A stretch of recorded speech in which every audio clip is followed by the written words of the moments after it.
గురుగ్రామ్లోని సాయి కాంగన్ ఆలయంలో జగన్నాథుడి రథయాత్ర అంగరంగ వైభవంగా సాగింది. ఈ ఆలయ నిర్మాణం తర్వాత తొలిసారిగా జగన్నాథ యాత్ర నిర్వహించారు. ఈ రథయాత్రకు అన్ని ప్రాంతాల వారు, అన్ని భాషల వారు హాజరై జగన్నాథుడి ఆశీర్వాదాలు తీసుకున్నారు.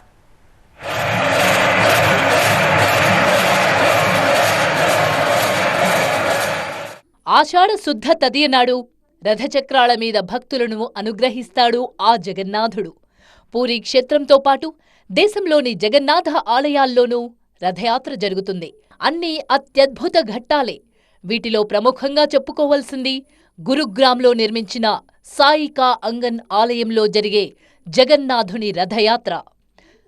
ఈ ఆలయంలో జగన్నాథుడితో పాటు కృష్ణుడి సోదరుడు బలభద్రుణ్ణి, సోదరి సుభద్రను ప్రతిష్ఠించారు. ఆషాఢ శుద్ధ తదియ సందర్భంగా గురుగ్రామ్లోని సాయి కా అంగన్లోనూ వైభవోపేతంగా రథయాత్ర నిర్వహించారు. ఆలయంలో ప్రత్యేక పూజలు చేసి అందరికీ దర్శన భాగ్యం కల్పించారు.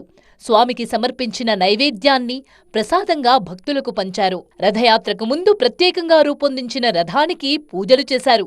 ఆ తర్వాత జగన్నాథుని సోదరుడు బలభద్రుడు, సోదరి సుభద్రను రథంలోకి తీసుకొచ్చారు. అనంతరం బంగారు చీపురుతో రథాన్ని ఊడ్చి శుభ్రం చేశారు. ఆ తరువాత జగన్నాథుని రథచక్రాలు ముందుకు కదిలాయి.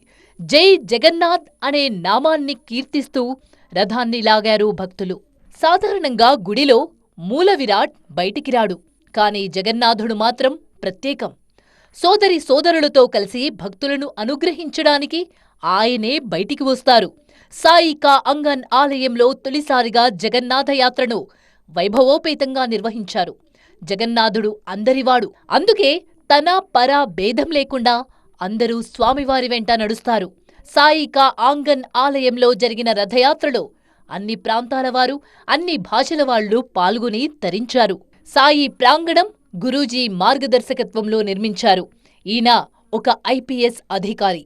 దేశవ్యాప్తంగా ఎంతో మంది ఫాలోవర్లను సంపాదించిన ఈ మంచి వ్యక్తిత్వం ఉన్న అధికారి కూడా షిర్డీలోని సాయిబాబా ఆలయాన్ని తలపించేలా ఇక్కడ కూడా బాబా ఆలయాన్ని నిర్మించారు.